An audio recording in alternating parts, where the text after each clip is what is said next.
Greetings from the road. This is Freighter Jim. What a great Friday.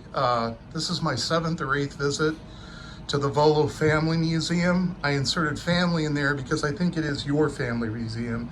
If you're ever within 50 miles of Chicago, you've got to come to this place and you've got to allow at least half a day. No matter what your interests are, you're going to find them served here and you're going to find a family atmosphere. And speaking of family, here's a recent addition to the Grams family, and I think of him that way. He's their marketing director, yes. I think. Mm-hmm. This is Jim. Jim's going to tell you his backstory. He's going to tell you what brought him to this place. He's coming up on his year anniversary, and I would say he's an adopted son, but I'll let him get into that. So Jim, I'm going to turn it over to you. You tell us how you came here. Yeah. What you honestly think of the place. Greg was just here. Greg Grams just poked his head in. But I'll turn it over to you. You go ahead and tell us the story. Sure. I was a singer in a band. I'm from the Chicagoland area, so I was a singer in a band for a long time.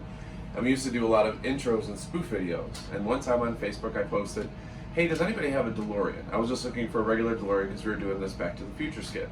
And Brian, I was friends with him on Facebook, just through circles of the same industry, said, I actually have the Back to the Future DeLorean. I can pull it out as long as you keep it on the property. Feel free to use it. Now, at this point, you weren't actual friends as far as real just life acquaintances, friends. Yeah, acquaintances just on Facebook. Friends or we comment on stuff. But and you know, isn't it interesting how that relationship can parlay into real life? Because I've had the same experience where you can have genuine people that you can connect with primarily through Facebook. Yeah. You know, so it's amazing how Facebook can find, for all the bad it does, there's a lot of good. Oh, there's really a lot of good. There's a lot of like-minded people, and we're both kind of the same thing. So he let us use that for free, and later on down the road, COVID hit, and so the music industry stopped, and I started a traveling dinosaur business. So it was a drive-through COVID-friendly family dinosaur business. So we would go all over the country doing the show.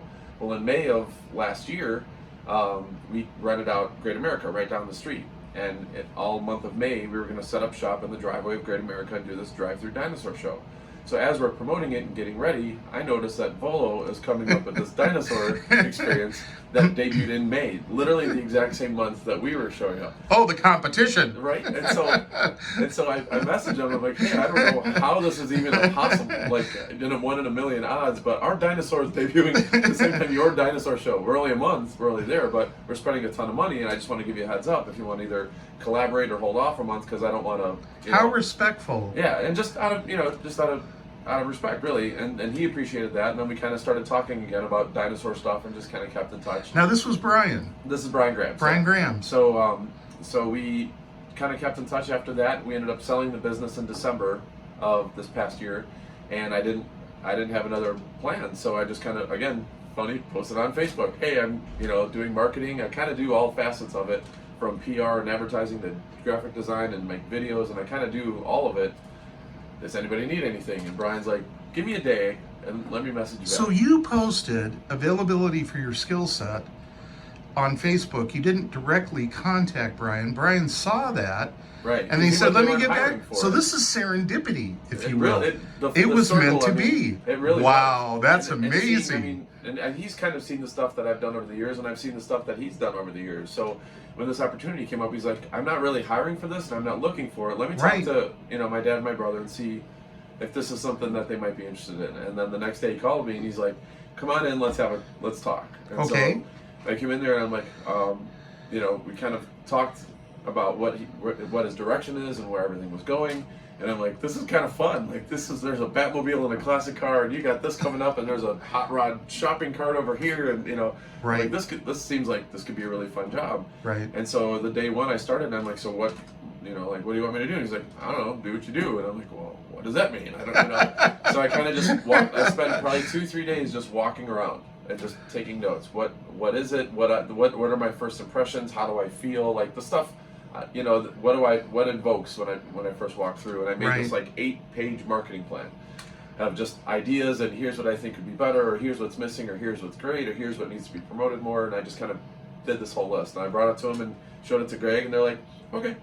I'm like, okay, what? He's like, okay. I'm like, all right. So, they gave you the green light. Yeah, so on everything, and so I didn't have a place yet. I was basically another Brian, you know, so that he could focus on the museum and I could do all the stuff that he didn't have time for. Right. And, you know, every day I'd walk through and I just got more and more romance with this place. And then every day I started hanging around these guys and realizing, like, they're honest people, they're genuine people. What they're doing here isn't how do we make more money off the people, you know, how do we... You've hit the nail on the head, and I like how you say romance, because I related to you before we started this. How I came here, this was my 7th or 8th visit.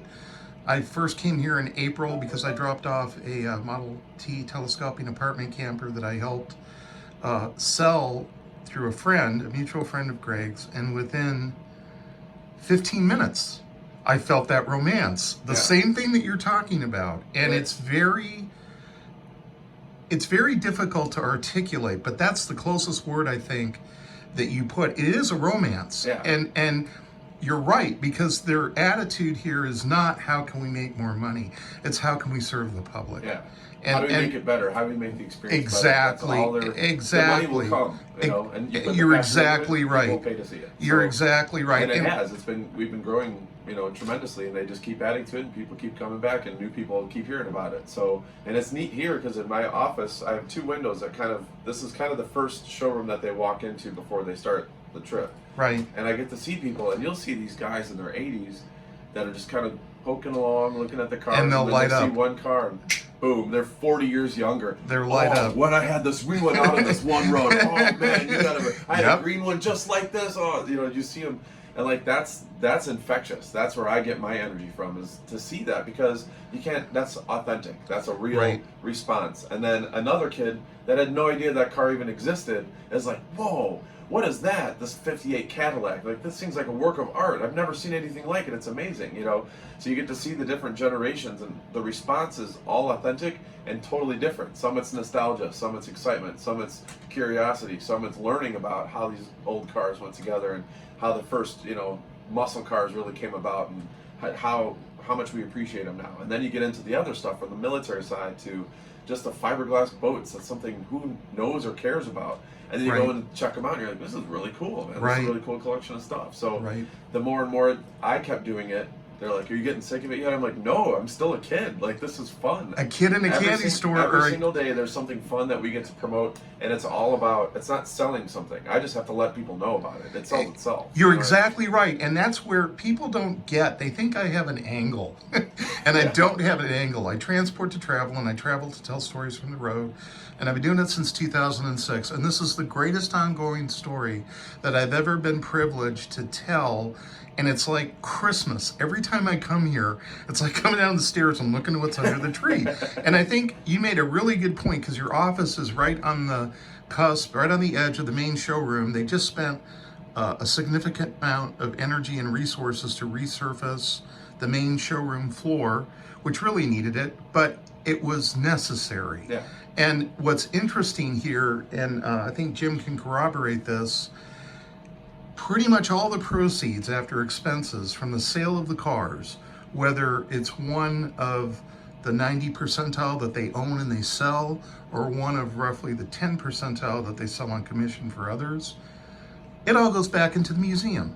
Yep. So who does that in this day and age? There are 5 generations of the Grams family. Greg's been here since 1960 when his parents bought the property. So you have 5 generations of the family working here just to give you a quality experience when you walk into the museum doors. And to me, that's the remarkable thing about this, and the remarkable thing about this museum that sets it apart from anywhere else I've visited in the lower 48 states, because there's purpose. There's purpose to every car that's being sold. And no one's lining their pockets. They're actually enriching the experiences of people that walk in the door. And that's got to be immensely satisfying. Yeah, and I think that's one of the main things that attracted me to is a new business when you're first starting out. You're first starting Volo, you're passionate, you're young, you have all these ideas, you want to grow, you want to do everything, right? And then 10, 20, 30, 40 years later, now you're at Greg's age, you've succeeded, you've built this amazing thing. Now coast. Now you can go back and, like you said, put your toes in the sand and hang out. That's the last thing he wants to do. He has 6 more ideas and 6 more projects that he can't wait to start working on. He just found this thing on eBay. You got to bring it in. We're going to do this. Like, it's ideas. And I think that's my mindset. That's my blood. Like that's how I think. It's just as an entrepreneurial style that's different than most because it's not just business. There's so much passion that's still in it, and that's what I think. As I see literally every day, he's walking through. I got an idea. I got an idea. I got an idea. How are we gonna do this? How are we making this better? Let's clean this up. Ooh, let's do this. Why don't we move this around? You know, and you don't see that. I think for most people that are at the retired age.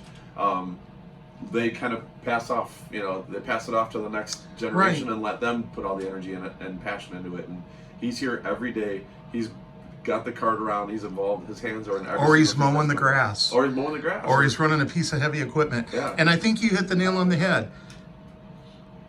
Just to share what this place is. And that's why I come here and that's why I take videos.